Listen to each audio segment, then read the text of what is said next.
shalay hawi wasoo boodan waxay dhaheen daarood waan necebnahay daarood halalaayo 1990 maxaa ku dagaalanteen hawiyow maxaa dadka u layseen shalay waxaad tidhaaheen daarood nooma imaan karo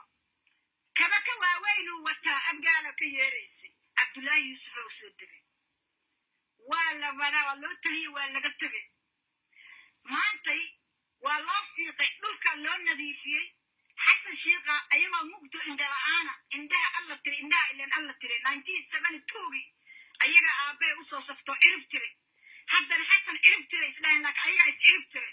داراك يا شاء الله يساكو وصل نقضي don't you ever think إنو كنت عليها مركز أصعب التميسة مركز ما أنت عاود وذا سياق أمريكا يريسا I'm very very sorry أبقى الإسمان. السلام عليكم ورحمة الله وبركاته. هو شرف بدن هو يدان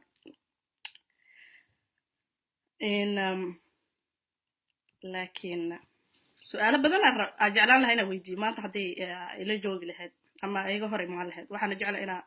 فيديو كان قارسيسين سي أي سؤالها سأن وهايو أي يجوسو جوابته أيضا يوالد كلام بدأ وفكرة داس أي كذا داس متاهي horta kooda horeysa waxaan nahnay anaga awlaad ama ilmaan nahnay lagu barbaarshay yani ka dambeynta adeecidda raaligelinta yani qofka naga weyn ciduu doona ha ahaado ama hooyada ha ahaado ama eedada ha ahaado ama habaryarta ha ahaado ama dariska ha ahaado waa akhlaaq wanaagsan oo nalagu kobciyey nalagu barbaariyey waxaa kaloo nala baray in aanan qofka weyn hadal ku celinin inaanan qofka weyn aanan sixi karin inaana qofka weyn go'aanka uu gaaro aan ku dhaqaaqano ee aanan dhihi kareynin go'aankan ama saan u qaldan yahay go'aankan ama wax ka bedeli karayna taasaana lagu barbaariyey haddaan u hadlayo dhalinyarta Soomaaliyeed oo dadkii maaragtay ciyaalka ahaa xilliga burburka Soomaaliya si fiican ugu caqliyeysan iyo wixii ka dambeeyay dhashay wixii gudaha xilligaas dhashay iyo wixii ilaa maanta dhalanayo dhalinyartaas haddaan maanta u hadlayo oo aan u weydiinayo maamadaas abgaal uma hadlayso ee nafteeda iyo rabitaankeeda bay ka hadashay laakiin ku qiireynaysa inay abgaal u hadlayso waxaan weydiinaa waxaan ahayn dhalaan hadalkiina yacni maqla oo in ka dambeeya abaalgud yacni hooyooyinka iyo aabooyinka Soomaaliyeed oo la midka ah maamadan oo ayaduna ka koow tahay iyo kuwa Soomaaliya kala qaybiyay waalidkaasoo waxay tihiin waalidkeen sharaf baana naga mudan tihiin laakiin abaalgudkiini aan nasiin lahaydeen ka dambeyntiini maqalkiini wuxuu noqday anaa in xasuusinaya annagoo ciyaal ah yacni annagoo ilmo ah inaad cuqdad nagu beertiin annagoo u baahan inaan la saaxiibno la ciyaarno deriska ilmaha deriskeena ayaad waxaana barteen kan waa cadowgiina ee hala ciyaarinina kan waa cadowgiina ee tuuriyeeya kanu isku cid ma tihiin baana barteen horta taas maskaxiyan waa noo disheen talabaad oo aadna badeen oo ama arrinta resultaadkii aad diyaariseen ay noqotay waxa waaye rabitaankiini markaad muujiseen ayaad waxaad hadiyado nooga dhigteen ilmuhu waxay ku ciyaaraan alaabaha ciyaalayska ah oo farxadda ilmaha u dhaliya annaga alaaba ciyaalays waxaa nooga dhigteen alaabaha ciyaalka hadiyada waxaa nooga dhigteen baaruuda bumbooyinka qaraxda waxaa nooga dhigteen baasuukaha lasoo tuuray ama xabadaha markii lasoo tuuray fooqooda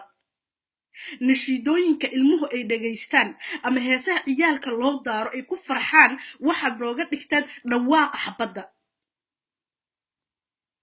waxaad ahaydeen kuwa indhaheena aan ku daawanayno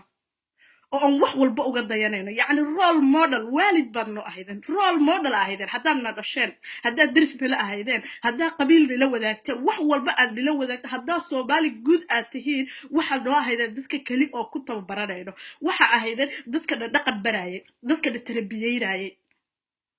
indhaheena waxaad barteen oo aan inka raacnay indhaheena waxaad barteen oo ay ka raacno waxyaabihii ay ka aragnay ah isqabsi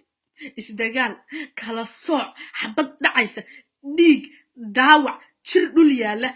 waxyaabahaas baan yani kusoo barbaarnay ilmanimadeena waxyaabahaasaan soo qaadana waxyaabaha kale waxaad ahaydeen dadka waxa ay maqlaan aan wax ka baranno ilmigu wuxuu wax ka bartaa dariskiisa waalidkiisa number 1 ha ahaado waxaan inka baranay sidaa hore usoo sheegay qabyaalad nacayb ciil reer hebel anaga ka xoog badan annagu waa inaan ka raydhaa baadna barteen taas baa dhagaheedna ka buuxiseen waan id maqalnay waa id adeecnay waa raacnay waa dhibcaanay dariskeennii soomaaliga ahaa waxaan baranay qabiiladeena inay ka sharaf badan yihiin qabiilada kale waxaan baranay oo kale ina annaga nalaga sharaf badan yahay qayb ka mida dhalinyarta soomaaliyeed waana liiteen waxyaabaha kale oo aad samaysay yani annaga abaalkii aad sameynay adeecitaankii iyo tarbiyadii iyo barbaarintii waxay noqotay inaan markaa weynaano soo caqliyaysano ay laba mid noqoto inaan tahriib galno inaan nafteena khatar gelino yani inaan nafteena khatar gelino badda weyn oo aad aragteen aan bacyar nafteyda yani ku aamino waayo waxa iga dambeeya ayaa waxa ogahay inuusan mustaqbal iisoo socon laba mid bay noqotay inaan doorano haddaan dhahnay dhalinyarta soomaaliyeed waxaad noo diyaariseen yani waalidka soomaaliyeed oo dadka waddankii soomaaliya burburiyayo kuwa weli u taagan inay burburiyaano kuwa weli yani raba inayna kala soocaan oo qabiilada ururada u samaysto kuwa maantayto farmaajo dalka uu ifiyey oo dadka shacabka soomaaliyeed iyo weliba qaasatan ahaa dhalinyartu ay ku nooshay ay isdhahaysa allabaata mustaqbal baa ilmahaagu samaysan doonaa baad raba inay ka hor imaadaan mustaqbalkii iyo nolosha aad noo diyaariseen baan isoo xasuusinayaa tahriib baan danmooda tahriib inaan badda nafteena ku hadlayno baan danmooda tahriib hadda xataa kasoo badbaado kii dhigta wuuba dhigtay geerida xaqabaa u imaatay allah u naxariisto kii kasoo badbaaday dhul buu imaaday lagu cusuryeynahaya midabka uu leeyahay lagu cusuryeynahaya madhabka uu aaminsan yahay ilmaha soomaaliyeed oo wadamadan jooga baabaa baali waxay tiri waxaad la hadashaa wiilkeeda yar oo dugsiga iskuulka diiday waxaan ku yidhi maxaad iskuulka ku diiday wuxuu yidhi iskuulka maxaa ka tegayaa haddayba hooyaday cayr qaadato waxaan ku yidhi hadalkaas maxaa ayaa kugu dhaliyay wuxuu yidhi dhalinyarta ah iskuulka isla dhigana ayaa waxay dhahaan cunto filiyaad heshaa waayo aabbayaashan iyo hooyayaashan waxay shaqeeyeen baad ku dhooshahay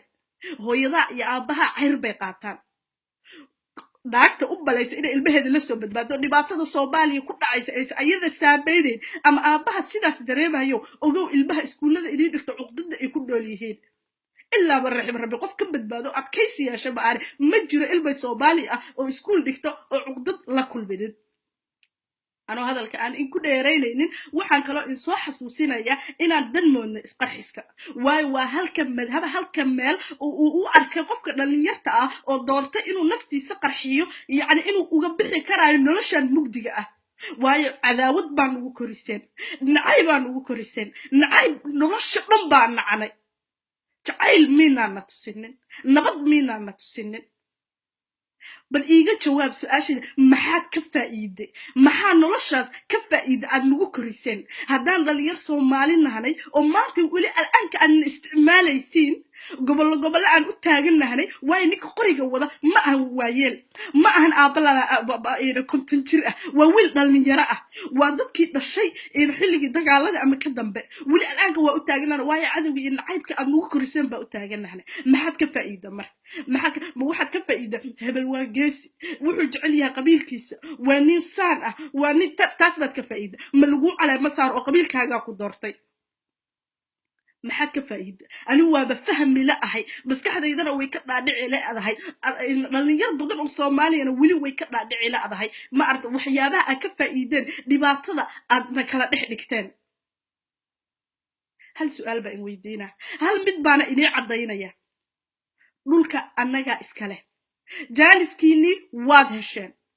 yacni wixii aad qaban karteen wixii aad fali karteen wixii aad qurdudubi karteen wixii aad jijabin karteen waxaad nacayb iyo cadaawad ku beeri karteen waad hesheen jaaliskiinii jaaliska maanta annaga buu lila jiraa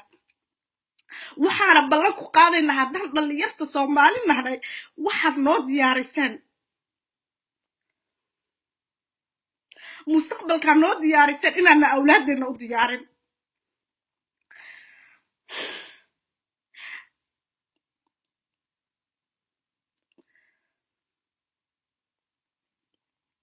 uma diyaarin doona awlaadeena waan ka xorownay waa in ka xorownay waxbaan fahanay waxbaan baranay waxbaan akhrinay unity muhiimadda ay leedahay baan fahanay cadawgeenaan dareennay waa in ka xorownay waa in ka xorownay ninkii cadaawad nagu beeray shalay ninkii laba walaalaha cadaawad kala dhex dhigow waan kaa xorownay maanta walaalahan nahnay daarood ahow hawiye ahow mid kale ahow qabiilkaa doontid sheego waxaa tahay walaalkay waxaa tahay walaalka kale oo Soomaaliyeed waxaana ballan ku qaadaynaa haddaan dhalinyar Soomaaliyeed nahnay jeclahay inta badan oo Soomaaliyeed inay ugu raaci doonaan in ana awlaadda aan dhali doono ana u diyaarin kuway noo diyaariyeen kuwii naga horreeyay sidoo madaxweynuhu qowlkiisa ku sheegay uma diyaarin doono waxaan istaagayna oo garab istaagayna midka danteena dalkeena iyo nolosheena ma aragtay ka shaqaynaya horumarkeena iyo sharafteena mid ka soo celinaya kaas baan garab istaagayna soomina gara iiga jawaaba bal waxyaabaha aad ka faa'iideen ilaahba aan ku dhaarshay iiga jawaab bal waxyaabaha ka faa'iideen waxaa kaloo dib ugu soo laaban lahaa hooyadan dhahaysa afgal yani wuu isduleeyey ama daarood babaata soo celiseen idinma jecla farmaajo waxaa doortay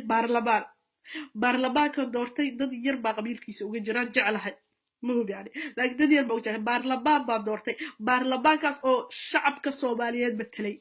ويل كمقدشة كبنا بحي هذه أنا شرف يعني إن الوعي أكم بقيسين إنه الله السيدان باس ريرها بالسيدان على السبيع هذا كم بقيسين أنا قلنا رش إني بريسكي كجرته نفط إني بريسكي كجرته المهنة تاني بريسكي كجرته شرع والمؤدوينها كصومح نمبر وصومالي وقفصنا كي بريكا بصومح نمبر 1 وصومالي قفصت كي سوينا بصومح نمبر 1 وصومالي قفصت كي لندن يو كي صومح نمبر 1 وصومالي وقفصنا maxaan la rabtaa bacada wala shaqays baa tahay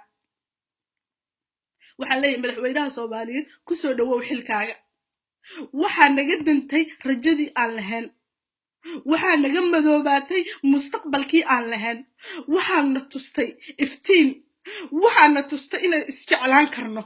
mana aaminsaneen inaan isjeclaan karayno inaan walaalo noqon karayno haddaan Soomaali weyn nahnay ma taas aaminaadeedu waa nalaga tirtiray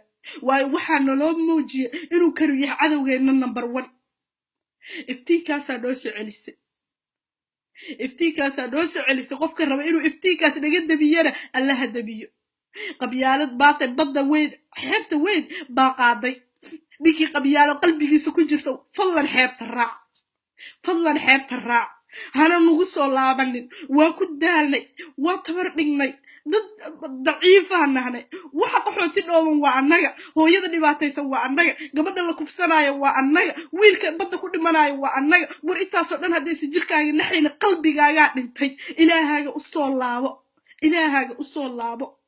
hadalkay ugu dambeeya waxaan leeyahay ma ihi hawiye mana ihi daarood ma ihi shanta Soomaaliyeed qolada ay doonto ha noqoto waxaan ahay qof Soomaaliyeed Soomaalinimaana u taaganahay qabiilkaygu waa Soomaali dalka Soomaaliyana anuu maantayto gacantayda ku jira sidoo noqon doono mustaqbalka soo socda iyo ilmahayga say u noqon doonaan fadlan dadka cadawga wada naga saara cadawnimadiina